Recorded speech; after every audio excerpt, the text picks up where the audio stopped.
वहीं तो हमने तेजपाल मिर्जा से अभी बातचीत की तो उनका कहना है कि हनुमान बेनीवाल है वह घबरा चुके हैं, उनको डर है कि कहीं मैं हार न जाऊं, इसलिए वो कांग्रेस नेताओं को तरबूज का ढेर बोल रहे कि ये कुछ काम के। बिल्कुल। इस वक्त द खटक की टीम नागौर में है और यहाँ पर हमारे साथ लोग मौजूद है और एक भाई साहब भी मौजूद है जो द खटक से बातचीत करना चाहते हैं। इनका मन हुआ, हम खड़े थे तो ये बोले कि हमसे हमें भी बातचीत करनी है, तो चलते हैं इनसे भी बातचीत करते हैं कि इनका किस पार्टी की रुख है, किस पार्टी को पसंद करते हैं और किस नेता को पसंद करते हैं। हाँ सर, क्या नाम है आपका? सरवण राम। सरवण राम जी, कौन सा गांव है? मेरा गांव डेरू है। क्यों? डेरू कितना दूर है यहाँ से 40 किलोमीटर। विधानसभा क्यों सर? क्यों सर? तो आपके विधायक साहब तो है बेनीवाल साहब। बिल्कुल है। अच्छा, किस पार्टी को? और तो क्या आप ज्योति मिर्जा को सपोर्ट करें। ज्योति मिर्जा को? क्यों, आपके वहाँ से विधायक तो हनुमान बेनीवाल है, फिर ज्योति मिर्जा के? तो आप ही घूमे देखे क्या विकास हुआ, क्यों सर? 15 साल तो हो गए। हनुमान जी बोल रहे हैं कि ये पिछले नेताओं ने नहर नहीं लाए और रेल आएगी तो चोर आ जाएंगे। तो अभी मान लो पिछले नेताओं ने कुछ काम नहीं, अब 15 साल ये शासन में इनको तो सारी सुविधाएं पुराने नेताओं ने वंचित रखी, वो तो नहीं। आप नागौर के वो 5 साल से सांसद थे, ये बस स्टैंड है, सारे बस वाले अभी आप खड़े यहाँ देखो, यहाँ पे छाँव में खड़े रहने की जगह नहीं है, मजबूरी में बेचारे खड़े हैं, ये बात है। और विकास तो आपको दिख रहा है, आप घूम रहे हो, हम तो क्या बोले कि भाई पार्टी विषय की कोई बात हो जाए, आपको विकास धरातल पे कहीं नजर आए तो हमें बताइए कोई। आप ही सर्वे कर रहे हो, विकास नाम की कोई चीज़ नहीं है। पहले हनुमान जी, हम भी हनुमान जी के साथ थे, ये नहीं कह रहे कि हम हनुमान जी के साथ नहीं थे, पहले हनुमान जी के साथ थे, लेकिन धीरे धीरे धीरे छोटी छोटी बातों के अंदर, छोटी राजनीतिक छोटी बातों को लेके मनमुटाव तो होता रहता है, लेकिन इतना ज़्यादा मनमुटाव हो गया है कि जनता ना, अब की बार भी 2000 तबाह ला रहा, वो भी कांग्रेस के वोटर और दुर्ग सिंह जी दोनों ने इतने वोट लिए और सीधी फाइट होती तो इस बार हनुमान जी चुनाव जरूर आते थे। और कुछ लोगों ने कोई तो उनके साथ रेवंत जी के गवर्नमेंट थी ना, वो भी सारे वोट अब की बार ज्योति मिर्जा को मिलने वाले हैं। हाँ। और तेजपाल जी ने कल वो निष्कासित किया किसी के दबाव आके कि 3 नेताओं किया उन्होंने, भाई वो 2 मन साझा करे, तेजपाल मिर्जा मन साझा नहीं कर रहा था, उन्होंने हम किसी ने देखा था, वो नेताओं के दबाव आके निलंबन करने से वोट थोड़ी मिलेंगे। तेजपाल है कि हनुमान बेनीवाल है वह घबरा चुके हैं, उनको डर है कि कहीं मैं हार न जाऊं, इसलिए वो कांग्रेस नेताओं को तरबूज का ढेर बोल रहे हैं कि ये कुछ काम के। बिल्कुल बोल रहे हैं ना, वो तो खुले आप मंच पे बोल रहे हैं कि भाई ये मदिरा का भारा का गठबंधन, तो गठबंधन क्यों भाई, जब उनको पता था कि उनको मालूम था कि अभी विधानसभा के चुनाव है, गुटबाजियां तो होगी, भाई उन्होंने किसी के सामने खड़ा किया, चुनाव लड़े, किसी को हराया, किसी को जिता दें, ऐसे थोड़ी राजनीति। इसमें इस बात में कितनी सच्चाई है कि तेजपाल जो मिर्जा है उनका कहना है कि जो नेता है राजस्थान के वो पार्टी कांग्रेस पार्टी को समाप्त करना चाहते हैं? बिल्कुल करना चाहते हैं। आप भी देख भाई, नागौर में बीजेपी से ज्यादा कांग्रेस ने वोट लिए, एमएलए भी उसके ज्यादा है, अलायंस की कहाँ जरूरत पड़ी, उनको कहाँ जरूरत पड़ी अलायंस, खुद का वजूद चुनाव लड़ते थे, जहाँ अलायंस करना वहाँ किया नहीं। कांग्रेस का खुद का यहाँ से प्रत्याशी उतरता तो निकल जाता, बिल्कुल भारी पड़ता, कांग्रेस के प्रत्याशी बड़ी टक्कर दे सकता, बिल्कुल ज्योति मिर्जा को टक्कर दे रहे।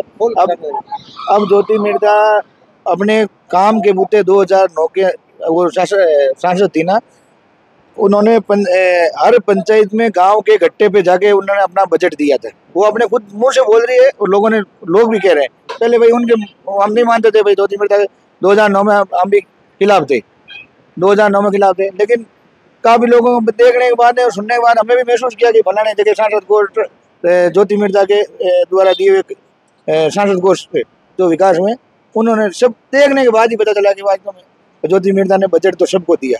ज्योति मिर्जा अच्छी नेत्री है, तो ज्योति मिर्जा को हार का सामना क्यों करना पड़ रहा है? ज्योति मिर्जा सच्ची नेता, मैं बता रहा हूँ, मैं तो अब जुड़ा हूँ बीजेपी के साथ और विधानसभा चुनाव में हरिंदर जी के साथ है हम, ठीक है।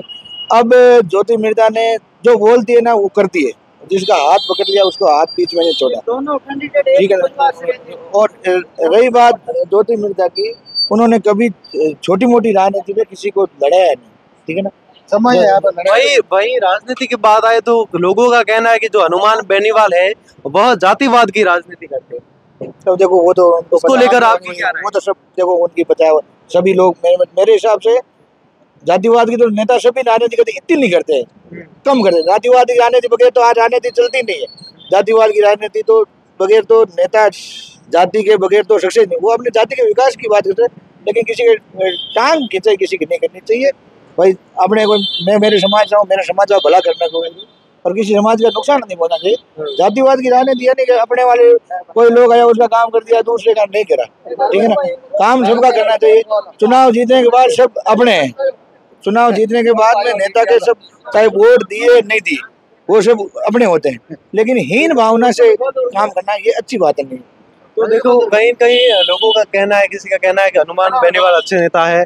चुनाव के जब विधानसभा चुनाव भी चल रहे थे अभी लोकसभा में, तो वो कार्यकर्ताओं के साथ निकलते हैं तो कई बार वो कार्यकर्ताओं को मार भी देते हैं या कुछ मजाक में ऐसे भी बोल भला बुरा भी कहते हैं। उसको लेकर आपका क्या कहना है? बिल्कुल काफी वीडियो वायरल आते हैं। गुस्सा भी आता है हनुमान जी, ज्यादा गुस्सा आता है उनके। क्या कि उन्होंने राजनीति के अंदर वही निर्दलीय चुनाव जीता, अपने दम पे जीता, ये बात नहीं करनी जीता, लेकिन अब इन इसके बड़े चुनाव है, इनको सबको साथ लेके चलना पड़ता है।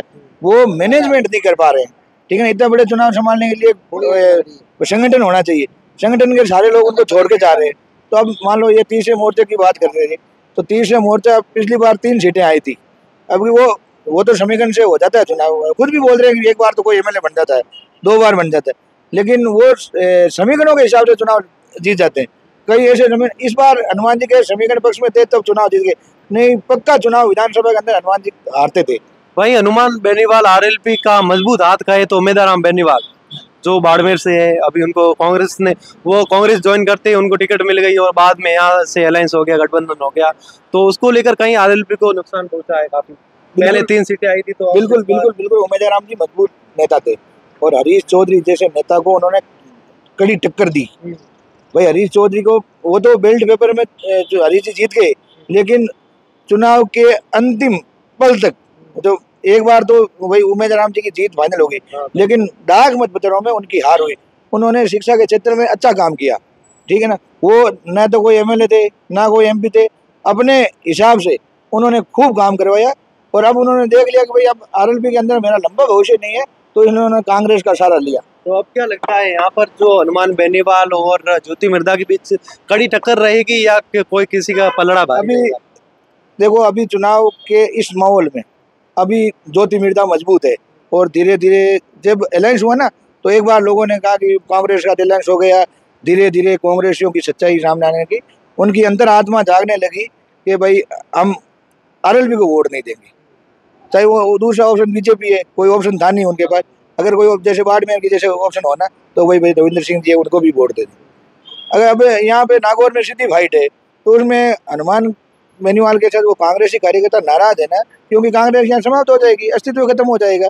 तो इसलिए कांग्रेस पार्टी अपना अस्तित्व बचाने के लिए आरएलपी को वोट देते हैं, भले ही उनको बीजेपी को वोट देना पड़े, उसमें वो कतराते नहीं। लेकिन अगर आज उनको पता है कि बीजेपी हमेशा ही कांग्रेस के विपक्ष में रहेगी, ये तो है नहीं कि अलायंस होगा, तो वो ज्यादातर बीजेपी को चुनना पसंद करेंगे, लेकिन आरएलपी को नहीं पसंद चुनेंगे। धन्यवाद, बहुत बढ़िया लगा। ठीक है, धन्यवाद। तो दोस्तों आपने देखा हमारे साथ एक भाई साहब थे, इनका कहना है कि जो यहाँ से केंद्र सरकार में मोदी है और मोदी के चेहरे को देखते हैं ना कि यहाँ की किसी ज्योति मिर्धा को। हाँ, इनका कहना है कि जो हनुमान बेनीवाल है जो पूर्व सांसद भी रह चुके हैं वह भी अच्छे नेता है, उन्होंने कुछ काम नहीं करवाया, इस वजह से कहीं लोग हैं जो यहाँ से नाराज है। ऐसे ही अपडेट के लिए जुड़े रहिए द खटक से। मैं आपका साथी राजेंद्र सिंह।